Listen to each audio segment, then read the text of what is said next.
بسم اللہ الرحمن الرحیم۔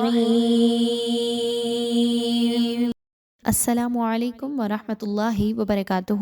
آج کی کلاس میں قرآن کریم کا وہ مشکل ورڈ کہ جس کو دیکھ کر بہت سے اسٹوڈنٹس اور بہت سے بڑے بھی گھبرا جاتے ہیں کہ پتہ نہیں اس کے ہجے کیسے کیے جائیں گے یا اس کی ادائیگی کس طرح سے کی جاتی ہوگی، تو اس کو آسانی کے ساتھ پڑھنا سیکھیں گے۔ بہت آسان ورڈ ہے لیکن کیونکہ دیکھنے میں تھوڑا سا ڈیفیکلٹ لگ رہا ہے اس لیے بہت سے اسٹوڈنٹس گھبرا جاتے ہیں، لیکن آپ تک آسانی کے ساتھ درست انداز پہنچانے کی کوشش کریں گے تاکہ آپ کو بھرپور فائدہ ہو انشاءاللہ۔ سب سے پہلے دیکھیے تو والذین آووا ونصروا، یہاں پہ 3 واو جو ہیں وہ لکھی ہوئی موجود ہیں، ایک حمزہ کے ساتھ ہے، پھر واو ہے اور پھر تیسری بھی ہے۔ تو یہاں پہ بہت سے لوگ گھبرا جاتے ہیں کہ اس کو کیسے پڑھنا ہے۔ بہت آسان سی ٹپ ہے کہ یاد رکھیے کہ حمزہ کے اوپر کھڑی زبر ہے، اس کو تو آپ نے ایک الف کے برابر کھینچ کے پڑھا، یعنی 2 حرکات کے برابر۔ والذین آووا، واو یہ آ گیا واو لین، یعنی واو اس پر جزم کی علامت اور اس سے پہلے والے حرف واو کے اوپر زبر ہے، تو کیسے پڑھا جائے گا؟ آوو، نارملی تو اس کو ایسے ہی پڑھا جائے گا نا، آوو، کلیئر ہو گیا۔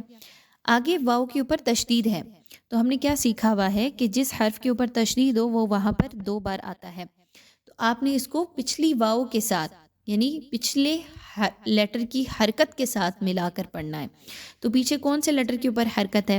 یس، واو کے اوپر تو جزم ہے، حرکت نہیں ہے، علامت ہے یہ، تو اس سے پچھلے والی جو واو ہے اس کے اوپر زبر ہے، تو اس وجہ سے اس واو کی زبر کے ساتھ اگلی واو کی زبر کو ملایا جائے گا۔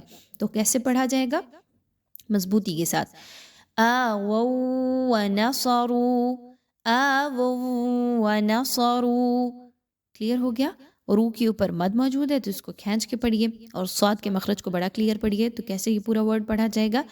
والذین آووا ونصروا اولئک بعضهم، نیکسٹ دیکھیے تو اولیاء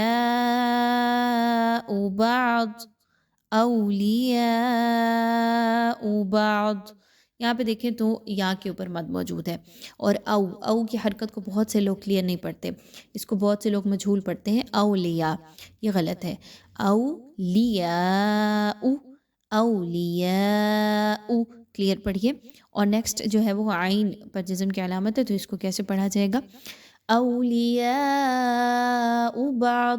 امید کرتے ہیں کہ اس سیشن سے آپ کو بھرپور فائدہ ہو رہا ہوگا۔ اس کے علاوہ بھی مشکل الفاظ اگر آپ کو ملیں تو ضرور بتائیے، انشاءاللہ ان کو آسانی کے ساتھ پڑھنا سکھائیں گے۔ السلام علیکم ورحمۃ اللہ وبرکاتہ۔